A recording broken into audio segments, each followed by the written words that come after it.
هدانا لهذا وما كنا لنهتدي لولا أن هدانا الله.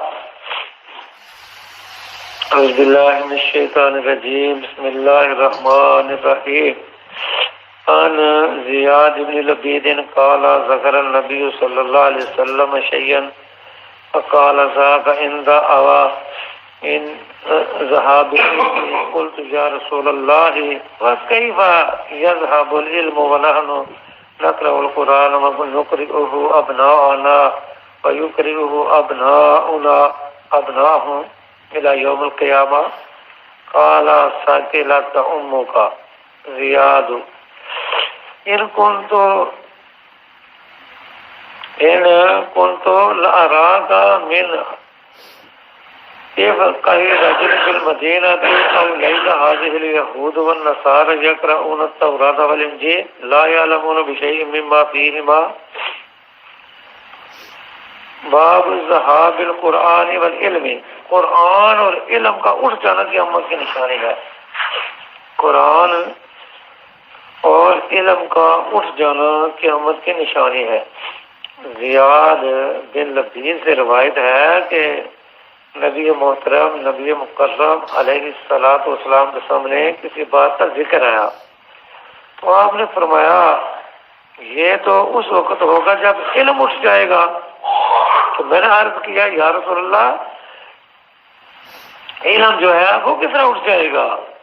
ہم قرآن پڑھتے ہیں، ہم اس کو پڑھائیں گے اپنے بچوں کو، پھر وہ پڑھائیں گے اپنے بچوں کو، کسی طرح قیامت تک رہے گا.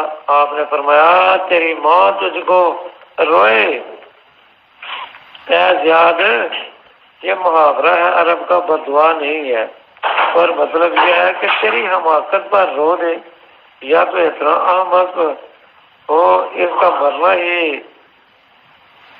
اچھا ہے. اور ماں کا اس پر رونا. تو کہتے ہیں کہ تیری ماں تجھ پر روئے اے زیاد. میں تجھ کو بہت سمجھدار سمجھتا تھا مدینہ میں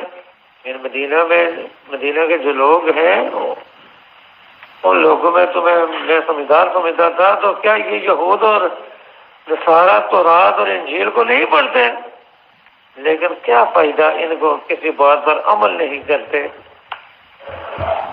بلکہ اپنے پادریوں اور مولویوں کے تابع ہیں، ان کے رائے پہ چلتے ہیں یا عقلی قانون بناتے ہیں، اس پر چلتے ہیں، کتاب الہی کو نہیں پوچھتے.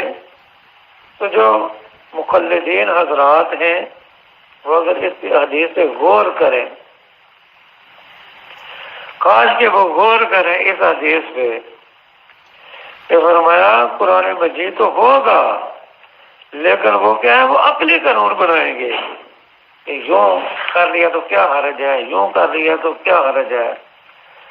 تو فرمایا اس وقت قرآن ہوگا لیکن جو ہے وہ اپنا قانون بنائیں گے. جس طرح یہود و نصارہ ان کے پاس بھی تورات ہے، انجیل ہے، لیکن وہ اپنی من مرضی کرتے ہیں. تو ہم لوگ بھی آج اپنی من مرضی کرتے ہیں. قرآن زیادہ سے زیادہ جو ہے ہم جو ہے ناظرہ پال لیں گے یا اپنے بچوں کو پڑھا دیں گے، تو اس سے زیادہ نہیں ہے. ہم اس کا معنی مطلب نہیں سمجھتے. تو فرمایا قیامت کی نشانیوں میں سے یہ نشانی ہے کہ اس وقت جو ہے قرآن اور علم جو ہے وہ اٹھ جائے گا. قرآن اصل میں کیا ہے، علم کیا ہے، علم کیا ہے؟ اصل علم جو ہے وہ اقرأ بسم ربک الذی خلق خلق الانسان من علق. جو علم آسمان سے جبریل امین علیہ السلام کے ذریعے نبی محترم علیہ السلام کے دل پہ اترا ہے، وہ اصل علم ہے. دوسرا تو آدمی جو ہے جتنی مرضیاں ڈگریاں حاصل کر لے، تو اگر وہ قرآن اور حدیث کا معنی مطلب مفہوم نہیں سمجھتا، جاہل کا جاہل ہی ہے. حذیفہ بن یمان سے روایت ہے کہ حضرت صلی اللہ علیہ وسلم نے فرمایا اسلام پرانا ہو جائے گا، اسلام پرانا ہو جائے گا جیسے کپڑے کی بیل پرانی ہو جاتی ہے. یہاں تک کہ کوئی نام کے مسلمانوں میں سے یہ نہ جانے گا کہ روزہ کیا ہے، نماز کیا ہے، قربانی کیا ہے، صدقہ کیا ہے. اور اللہ کی کتاب ایک ہی رات میں چل دے گی، یعنی اس کے حروف غائب ہو جائیں گی اور حافظ پہلے ہی مر جائیں گے، تو زمین میں ایک آیت بھی جو ہے قرآن کی باقی نہ رہے گی، اور چند گروہ مسلمانوں کے رہ جائیں گے۔ ان میں بوڑھے اور بوڑھیاں یہ کہیں گی کہ ہم نے اپنے باپ دادا کو یہ کلمہ کہتے ہوئے پایا تھا کہ لا الہ الا اللہ، ہم بھی کہتے ہیں، باقی اور کوئی بات دین کی ان کو معلوم نہ ہوگی۔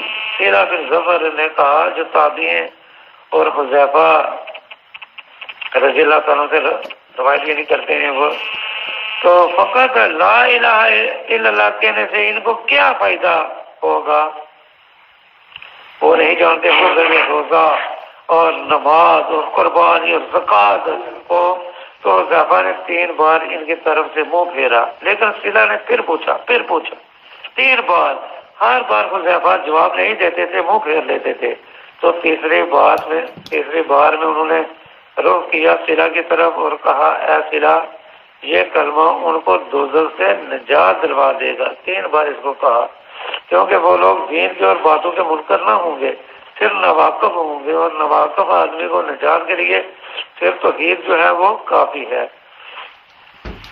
عبداللہ بن مسعود رضی اللہ عنہ سے روایت ہے کہ حضرت صلی اللہ علیہ وسلم نے فرمایا، قیامت کے قریب کچھ دن ایسے ہوں گے جن میں علم اٹھ جائے گا اور جہالت جو ہے جہل اترے گا اور حرج بہت ہوگا۔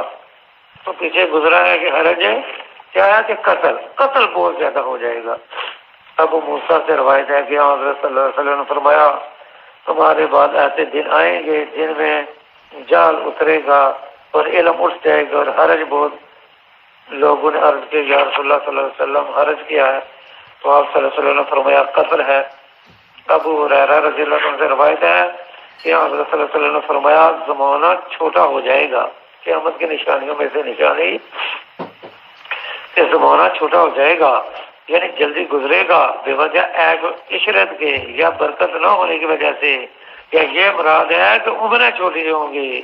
اور بعضوں نے کہا کہ لوگ فکروں میں مصروف ہوں گے، بوجہ فکروں کے معلوم نہ ہوگا کتنے دن گزر گئے۔ یہ دنیا بھی اتنا ہے، تو دنیا کی دوڑ جو ہے یہ دنیا کے پیچھے ہے۔ ہر کوئی جو ہے یہ چاہتا ہے روپیہ، تو مال اکٹھے کرنے کے چکروں میں جو ہے یہ دن بہت جلدی گزر جاتا ہے۔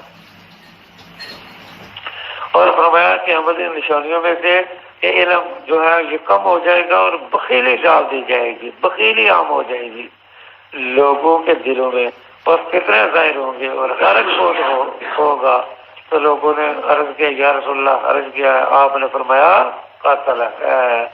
تو یہ جو ہے یہ قیامت کی نشانیوں میں سے نشانی ہے۔ آج لوگ ایسے عشرت کر رہے ہیں اور برکت جو ہے بالکل ختم ہو گئی ہے، اور اسی طرح عمریں بھی جو ہیں وہ چھوٹی ہیں، اور لوگ جو ہے وہ دنیا کے چکروں میں مال اکٹھا کرنے کے چکروں میں پھنسے ہوئے ہیں۔